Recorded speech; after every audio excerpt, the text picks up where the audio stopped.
happening today. Recently deported Filipino migrants and their families are sharing their experiences with detention and deportation under the Trump administration.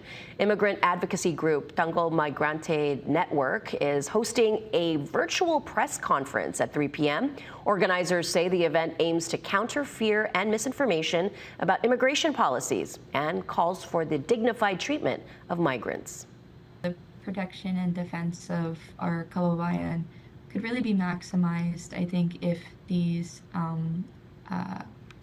government officials, right, like consulates, ambassadors, right, if they really made an earnest effort to engage with grassroots and nonprofit organizations that are really filling in the gaps.